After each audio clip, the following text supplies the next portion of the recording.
Hi, I'm James Shillinglaw. I'm here with Dionisio D'Aguilar, who is Minister of Tourism for the Bahamas, and we're going to talk a little bit about what's going on with the Bahamas today, and this is Insider Travel Report.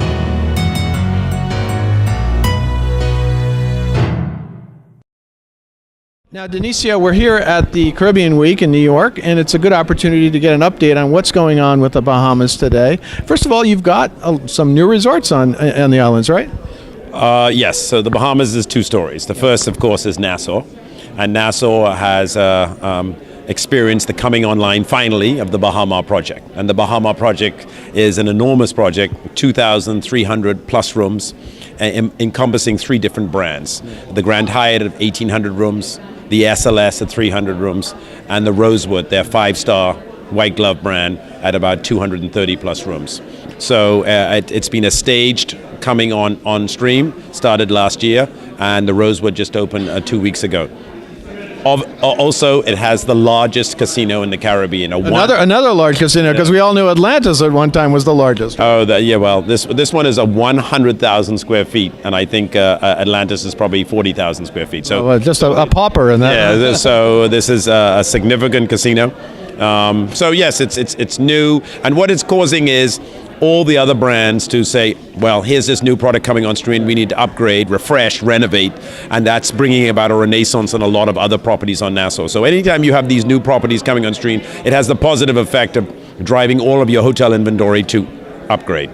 So but you have those sort of the mega resorts in Baha Mar and Atlantis, but you balance that with a lot of smaller resorts and also all the resorts in the out islands, right? So we like to say the Bahamas is a country of 16 different destinations. Right. So you've got Nassau, which most people know, and think that when they've gone to Nassau, tick, the Bahamas is done. And my message to you is, you haven't even started yet. You've got 15 other destinations to go to, and the most beautiful, the most experiential part of our touristic component is the family of islands, the smaller islands, Luthra, Abaco, Exuma, Long Island, and so on and so forth. So these islands are small, intimate, low density, plenty chill, and just absolutely stunningly beautiful, and just a slow, lazy way for you to rejuvenate and rebuild. When I go on vacation, that's where I go. Yeah, so you have really two different tourism products in the islands. Now, what is your strategy going forward? I know you've had a pretty good year, right? Unfortunately, some of your neighbors to the south with the hurricanes and things that happened, they're still in recovery mode. And I know you, as chairman also of CTO, know all about that. But Bahamas actually has done quite well so far. So in the first quarter of 2018, our stopover visitors increased by 18%, which is huge. So we've been the benefit of, first of all, a very strong American economy. Unemployment is 3.8%, wages are beginning to rise, and people are now wanting to travel. And they want to go someplace that's close, the Bahamas fix that bill, and safe.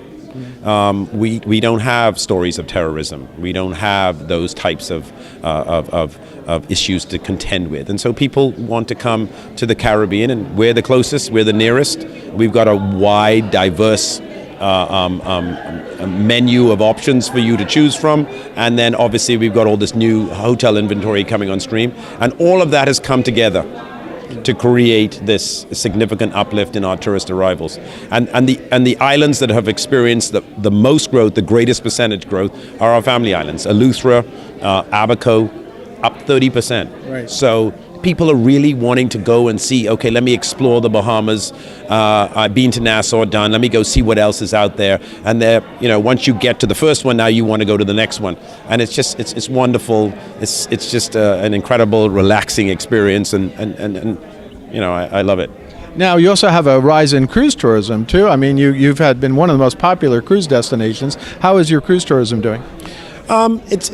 We have been the largest cruise destination, I think, in the Caribbean for many years. And the reason for that is simply geography. The largest cruise ports in the world are Miami and Fort Lauderdale. You pull out of them and you're in the Bahamas.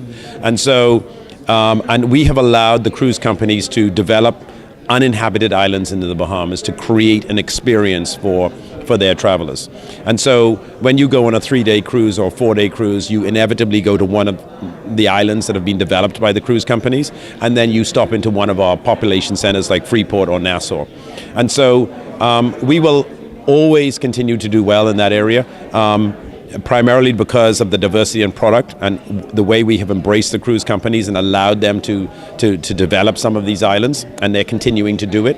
MSC is coming out with one, Royal Caribbean is coming out with one, Carnival already has two. So, this keeps them coming. And in Nassau, we're intending to redevelop our port, refresh it, rebuild it, put a significant investment into it to remain relevant with the cruise companies. The challenge that we do have, though, is when the cruise passengers come to the Bahamas, how to get them to spend more money in the Bahamas. And that's a challenge that we, as Bahamians, we need to figure out how to crack that nut and to get more of the dollar to stay in our destination. So that's a challenge that I put to myself and to my people. Let's try and figure out how to make this more experiential for the customers. And certainly when they come on the cruise, we want to flip them, become stopover visitors. Absolutely. So that's the next time you bring them back. Yeah, so that's what we're trying to do. Yeah. Now, what would you tell travel agents today who may think they know how to sell the Bahamas, what they should tell their clients today about what the attractions are? Well, once again, we're a destination that's been refreshed. If you've been there before, come again. Come and see what has happened. We've got, as we've mentioned, the mega resorts of a new and interesting product. We've got lovely small boutique hotels, even in Nassau, that have come on stream, and you should explore and go a little deeper. And they're much more intimate and experiential. We're a large golf destination. We've got amazing golf courses. Tiger Woods holds his PGA Golf Classic in the Bahamas in November and is an investor in one of the golf courses. As you launch off into the family islands, go and explore from the more remote ones like Inagua, deep in the south, which has a fabulous flamingo colony, the largest flamingo colony in the region, to Abaco with its wonderful islands and fishing and sailing and boating, to Exuma with the swimming pigs. You know about the swimming pigs. So, and just the incredible geography of Exuma. I mean, just the most beautiful part of the world. The diving and the snorkeling. There's just so much to do and so much to experience. You can't ever tell me you've done it all in the Bahamas. You need to keep coming back to experience it all, and then when you've ticked all 16 boxes, then tell me I've done it all. Well, I look forward to coming back soon.